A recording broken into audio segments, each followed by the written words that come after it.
Good morning students. Class 9 subject SST lesson number 1 Bharat आकार और स्थिति ये चल रहा है। इसके मैंने आपको कुछ क्वेश्चन करवाए थे कल। उम्मीद करता हूँ आपने वो लिख लिए होंगे और याद भी कर लिए होंगे। आज भी कुछ क्वेश्चन इसके लिखवाने हैं, तो इन्हें अच्छे तरीके से लिखिए और इन्हें याद कीजिए। देखिए आज का जो फर्स्ट क्वेश्चन है,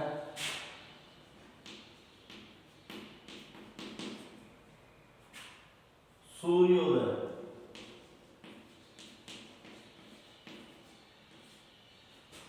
अरुणाचल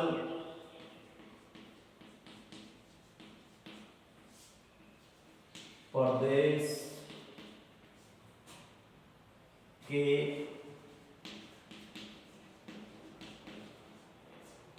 पूर्वी भाग में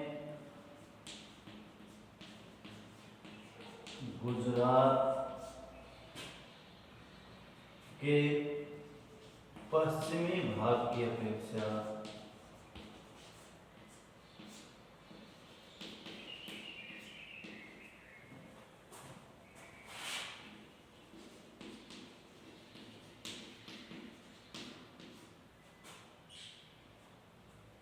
दो घंटे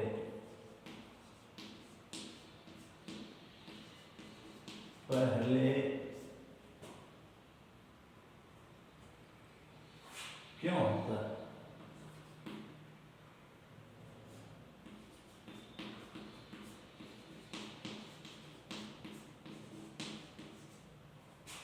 जबकि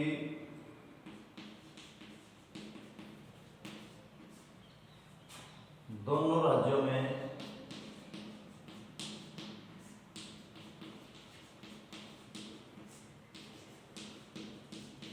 घड़ी एक ही समय दर्शाती है।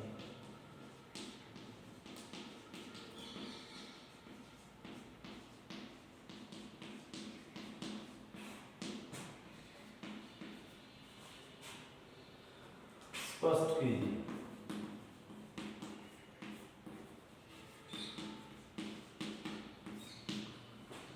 देखिए बेटा, ध्यान से देखिए एक बार।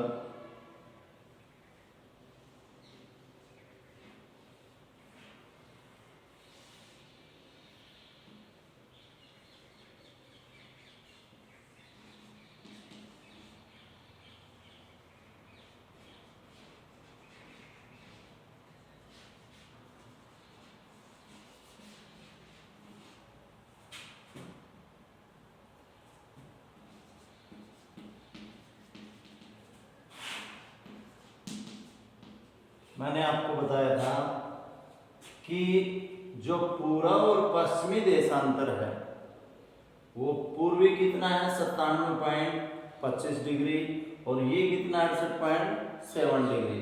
तो इन दोनों के बीच में जो डिफरेंस है, फिर दूसरा भारत का जो समय है वो कहां से लिया गया है 82 सही बटा 2 डिग्री या 82.30 डिग्री इससे लिया गया है। इसको बोलते हैं मानक यामयोत्तर रेखा। क्वेश्चन क्या है? सूर्योदय अरुणाचल प्रदेश के पूर्वी भाग में गुजरात के पश्चिमी भाग की अपेक्षा 2 घंटे पहले उदय होता है। तो देखिए 97.25 में से 68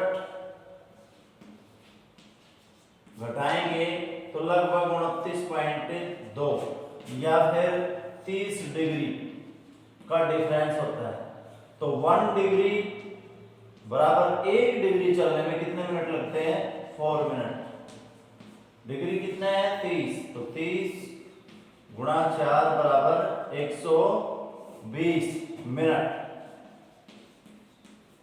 यानी 30 डिग्री घूमी। जो पृथ्वी जो है सूर्य के चारों ओर जो परिक्रमा करती है, जब 1 डिग्री चलती है तो कितने मिनट लगते हैं? 4। और इन दोनों में डिफरेंस कितना है? 30। तो जब 30 डिग्री पे आई तो कितने घंटे का डिफरेंस हो गया? 2 घंटे का, 120 मिनट। तो देखिए अब इसका आंसर लिखिए।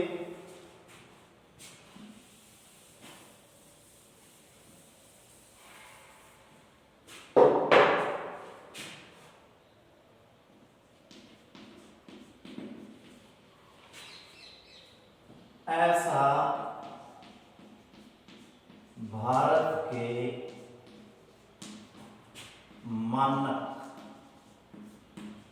समय के कारण होता है।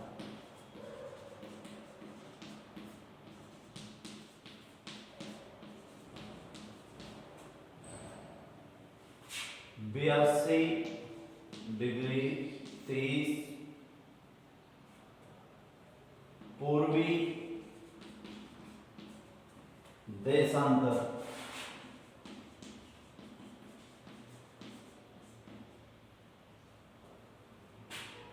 के समय को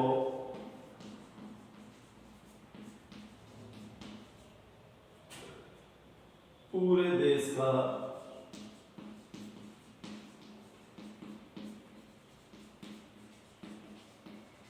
मानक समय माना गया है।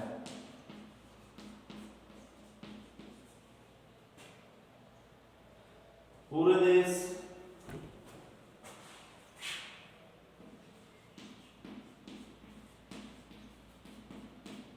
की घड़ियां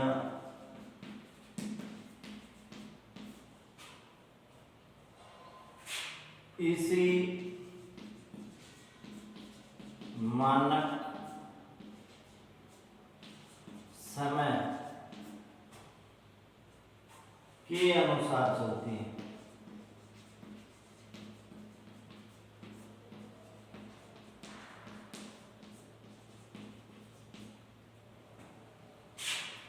कोई स्थान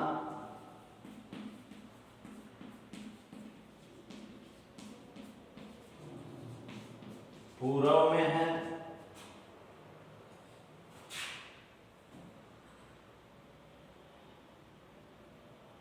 अथवा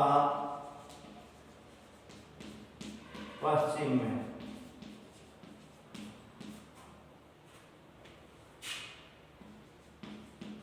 सभी स्थानों पर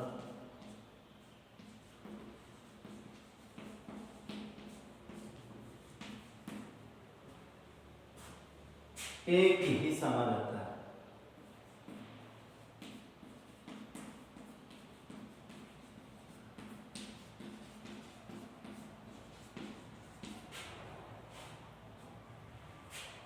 देखिए ऐसा भारत के मानक समय के कारण होता है।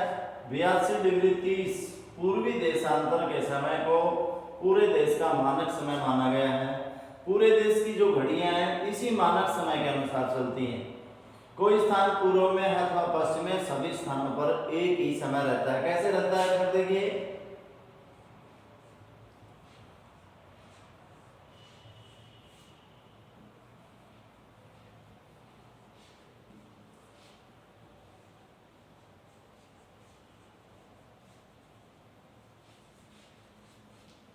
कैसे रहेगा ये 82 डिग्री 30 तो 82.5 डिग्री जो है ये पूरे देश का, इसको बोलते हैं IST इंडियन स्टैंडर्ड टाइम। अगर इधर चलेंगे तो समय घटता जाएगा और इधर चलेंगे यानी पूर्व की तरफ चलेंगे तो समय बढ़ेगा और पश्चिम की तरफ चलेंगे तो समय घटता जाएगा। ऐसे ही करते हुए जब ग्रीनविच है, ग्रीनविच और इसके समय में 5.5 घंटे का डिफरेंस है। यानी ग्रीनविच जो भारत की मानक यामयोत्तर रेखा है उससे 5.5 घंटे पीछे है और इधर चलोगे तो ये समय बढ़ता जाएगा। तो इसका मतलब यहां से और यहां कितने डिग्री का 15, यहां से यहां तक कितने डिग्री का 15, तो ये तो 15 पीछे हो गया, ये 15 आगे, तो घंटे कितने हो गए 2 घंटे। यही समय। अगला क्वेश्चन,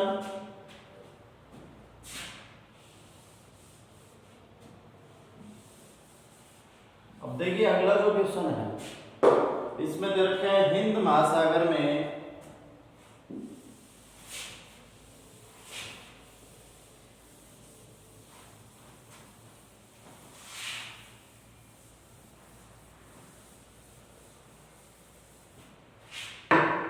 इंडिया की दक्षिण में ये यहां पर है हिंद महासागर। क्या दे रखे हैं? क्वेश्चन है हिंद महासागर में भारत की केंद्रीय स्थिति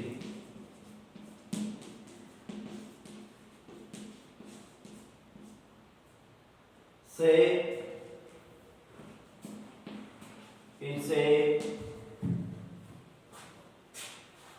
किस प्रकार लाभ प्राप्त हुआ?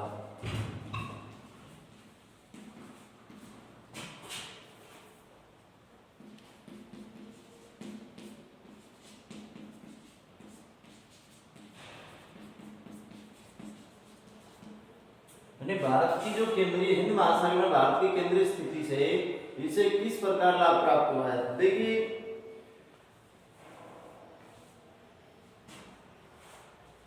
जो भारत की जो केंद्रीय स्थिति है, इधर जो है ये पश्चिमी है, पश्चिम में जो है ये अफ्रीका से,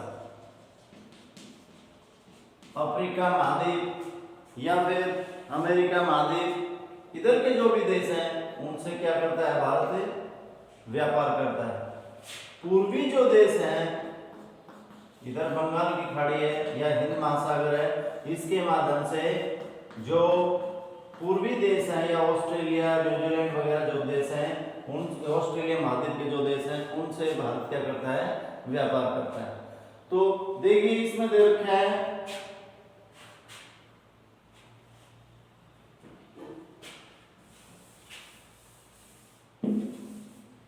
आंसर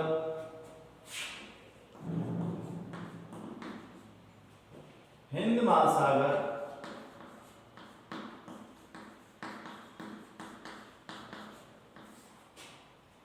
के शीर्ष पर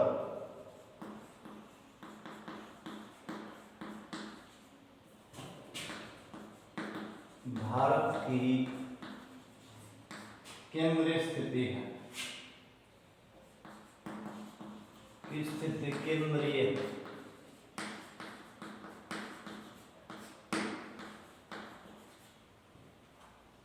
भारत की इस स्थिति का प्राचीन काल से ही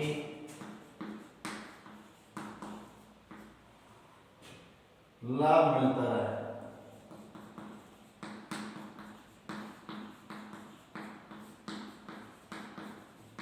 यानी हिंद महासागर की स्थिति केंद्रीय है, तो इसका प्राचीन काल से ही लाभ मिलता रहा है। इस स्थिति के कारण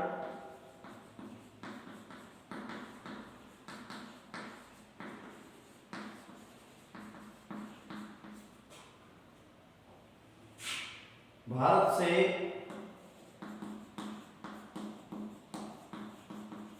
जल मार्गों द्वारा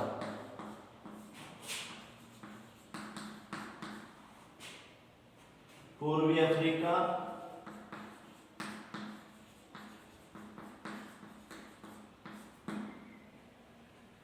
पश्चिमी एशिया,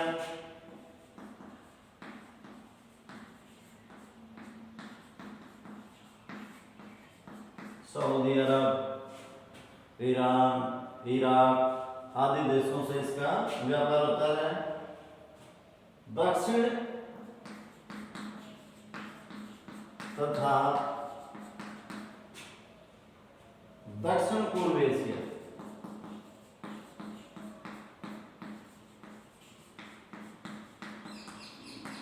दक्षिण में श्रीलंका, दक्षिण पूर्व एशिया में जो भी जितने भी देश हैं उनसे भारत को क्या मिला है? दक्षिण पूर्वी एशिया और पूर्वी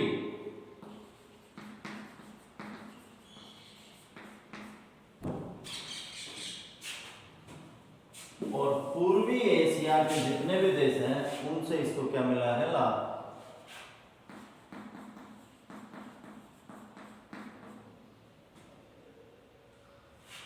एशिया के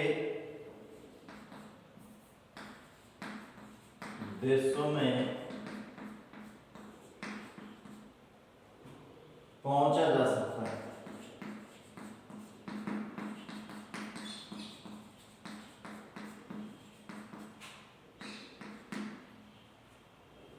अतः भारत ने इन देशों के साथ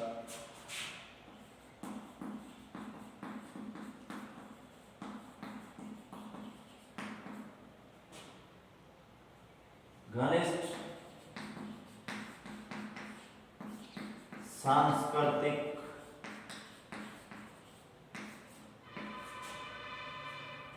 एवं व्यापारिक संबंध स्थापित किए।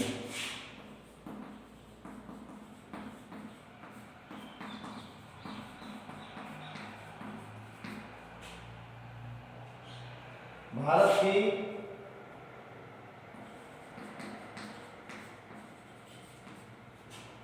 इस स्थिति का मतलब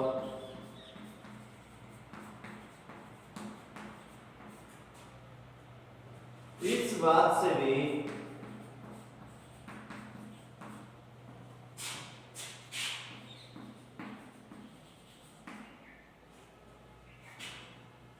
और भी स्पष्ट हो जाता है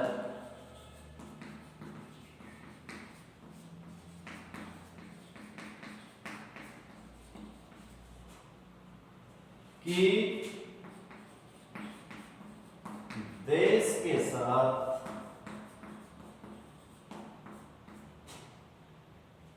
लगते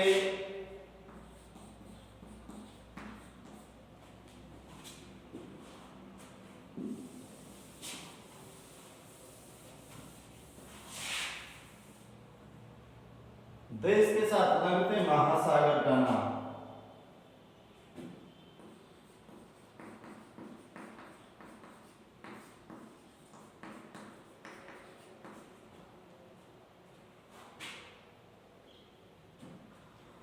भारत के नाम पर हिंद महासागर पड़ा।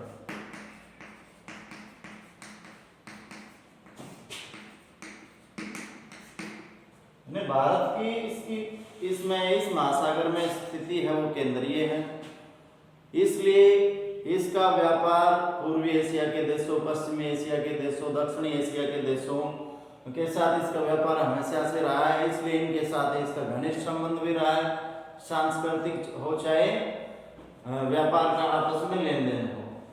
तो इसी कारण जो ये भारत के दक्षिण में है और भारत के चरणों को ये धोता है, इसलिए इस महासागर का नाम क्या पड़ा है? हिंद महासागर।